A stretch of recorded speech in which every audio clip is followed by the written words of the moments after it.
Muli naglabas ng bagong list ng mga OLA na unregistered, hindi otorisado mag-operate through online sa mga app store, sa website, at even yung mga nanggagaya o yung mga peking apps na madadownload nyo rin sa mga yan at sa mga website. No? Meron po siyang 20 apps o online loan na apps na madadownload nyo sa mga yan at inilabas po yan ng updated list ng SEC sa kanilang website. Okay? Pero bago ang lahat, maglalambing po muna ako sa inyo na pakisuportahan po ang aking mga social media account. Excuse me, ang aking Facebook, TikTok at ang aking YouTube channel. At kung nakatulong sa inyo ang video ito, malaking tulong din po ang simpleng pag-like, malaking tulong din po ang simpleng pag-share at para updated po kayo sa mga videos na ginagawa natin dito about sa usapang online lending house. Pakihit lang po yung notification bell. Disclaimer, hindi po ako nang hihikayat na mangutang kayo dito sa mga online loan apps. Ako po yung nagbibigay lamang po ng payo, gabay at patnubay kung paano nyo haharapin ang suliranin na ibinibigay sa inyo ng mga online loan apps sa kanilang mga ginagawang unfair debt collection practices o yung mga maling gawain sa pamamaraan ng kanilang paniningil. At kung saang mga ahensya kayo maaaring magreklamo at pumunta at dumulog upang magsampa ng kaukulang kaso sa kanilang ginagawa. At hindi rin po ako nangungonsinte na huwag magbayad ng utang. At hindi rin po ako abogado, ako po simpleng mamamayan lang po. Katulad ninyo na nagre-report lang din po sa kanilang mga paglabag sa batas na maling pamamaraan ng paniningil. Ito po, yung nasa list ng SEC na kung saan yung mga hindi otorisadong online lending platforms. Paalala ko lang na uli, wag po tayong basta-basta mangutang sa mga OLA. Aralin nyo muna ng maigi. Pag-aralan nyo kung saan kayo pwedeng makakuha ng mga tamang ideya, tamang informasyon, kung ano yung proseso ng kanilang pautang. At lalong-lalo yung proseso ng kanilang paniningil. Kasi baka mamaya may mga history o may mga issue yung mga yan, mapasubo lamang po kayo at magkaroon kayo ng problema in the future. Okay, simulan natin yung list. Okay? Ito po yung mga OLA na unregistered o mga hindi otorisado na madadownload sa Google Play Store. Ito muna yung unahin natin.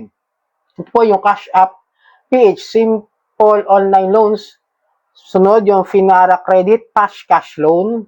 Sunod po yung Peramax Trusted Loan App. Sunod po yung Sunny Peso, Sky Peso Online Quick Loan. Ito pong Sunny, tsaka Peramax, tsaka Sky Peso. Nasubukan ko na po yan pero parang laging may glitch yung mga kanilang mga apps, no? Parang laging may problema kapag nag-a-apply kayo. Okay, sinubukan ko na po yan at nagawa ko na yan sa isang channel natin sa Johnny Depp. Then sunod po natin yung mga madadownload sa Apple Store o yung sa mga iPhone o yung iOS. Ito po yung list, excuse me po. ArcQuick Score Loan Advice App.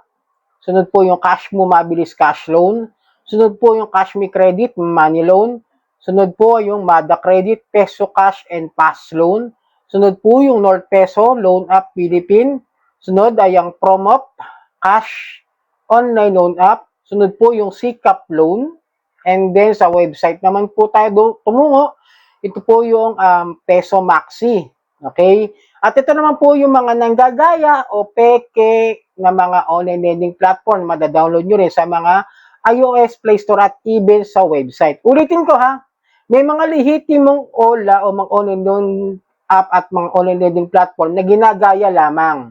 Tulad nitong Tala Finance Online Loan App. Meron kasi sa iOS na Tala. Pero, yung sa iOS po, tandaan nyo, wala pong Tala na madadownload sa mga App Store. Tanging sa Play Store lamang po sila madadownload. Kaya yung mga makikita nyo sa mga iOS, sa App Store, sa Apple Store ng mga Tala, they are fake na mga OLA. Kaya yung mga yan, nang gagawa yan ng mga harassments at mga pamamaraan ng paniningil. Okay?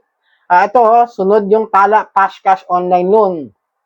Mabenta talaga si Tala sa paggagayahin ng mga illegal na mga online loan apps. Okay?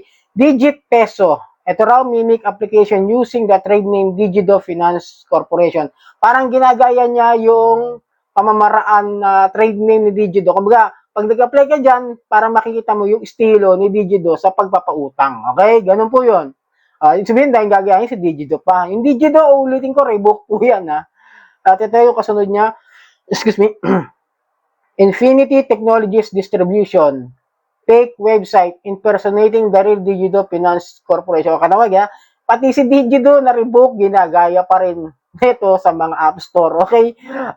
Natatawa na ako kasi, ba't ang daming gagayahin si Digido pa? Ang dami ng complaint niya, ang dami ng reklamo, tapos rebook pa. Then ito naman sumunod si Mr. Cash Loan App. May legit po na Mr. Cash yung na SEC registered. Hindi ko sabing porket legit na nasa SEC registered, okay na, hindi na nangaharas o wala nang problema sa mga unfair debt collection practices. Pero ito po kasi fake app. So it means may gumagaya. Kaya maging maingat po kayo sa pagda-download ng mga Mr. Cash o yung mga tala na yan sa Apple Store, okay? Then sunod po sa, ito raw, pwede raw ma-download sa website. Itong si Carmen Credit 888 Corporation. Okay, ginagaya po niya yung Carmen Credit na lending company. Tapos sunod yung Paragon Credit Alliance 604 Corporation. Facebook page. Yung ginagawa nito, Facebook page siya.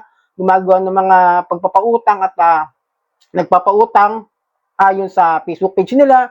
At syempre dahil wala silang legitimacy na sila talaga yun, mag-ingat po kayo. Tandaan nyo palagi yan. Most of the time, yung mga nasa Facebook page, sa mga website, madalas gumamit yan ng mga peking pangalan, ginagaya. Tandaan nyo, ulitin ko, maging matalino kayo bago kayo umutang sa mga yan. Yan po yung buong list ng SEC na inilabas nila nitong nakaraan lang. Okay, sana nasundan nyo yung nandiyan naman yung mga picture, screenshot nyo na lang o i-zoom niyo para mabasa nyo at mas maintindihan nyo yung mga OLA na nandiyan dapat iwasan at wag padalos-dalos ng ng pangungutang. Hindi porket nakikita natin dyan, madaling ma-download, madaling utanga, madaling yung proseso, in just a minute, magkakaroon tayo ng pera, pero magiging malaking problema in the future. Tandaan nyo, no, bago kayo sumubok, manood muna kayo ng mga nagre-review ng mga online loan app. Katulad ko, ako, sumusubok din, nagre-review rin tayo. Sila Ate Red, sila Mami Yam, si Pat Quinto, yan, mga nagre-review talaga na kung ano yung experience nila, same as me, sinishare nila kung ano ba talaga yung kanilang proseso ng papagutang, kung malaki ba yung interest, malaki ba yung processing fee, kung paano ba sila maningil, sinishare nila yan. Mga legit na mga nagpa-review. Si Boss Rai, parehas kami ng galawan. We are just giving advice kung ano yung tamang pamamaraan ng may papayo namin sa inyo kung paano yung haharapin yung mga unfair debt collection practices na ginagawa ng mga OLA, no? So, lagi nyo tatandaan hindi porket nasa list din ng SEC o registered sa SEC, okay na kagad, hindi na nangaharas, wala nang problema. Hindi rin. Most of them kasi, mga 80%, no, bilang lang talaga sa daliri yung mga maayos na magpautang dyan.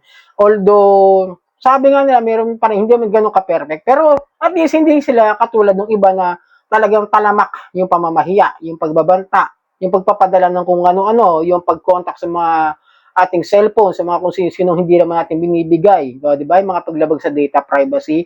Kaya lagi kayo mag-isip ng mga ilang libong ulit bago kayo mangutang dito sa mga OLA. Lagi nyong pag-aralang mabuti kung okay ba talagang hiraman yan o hindi. So sana nakatulong ang video ito. Muli maglalambing ako sa inyo na pakipollow po at pakisuportahan ang aking mga social media account ng Facebook, TikTok at ang aking YouTube. Maraming po salamat sa ulitin.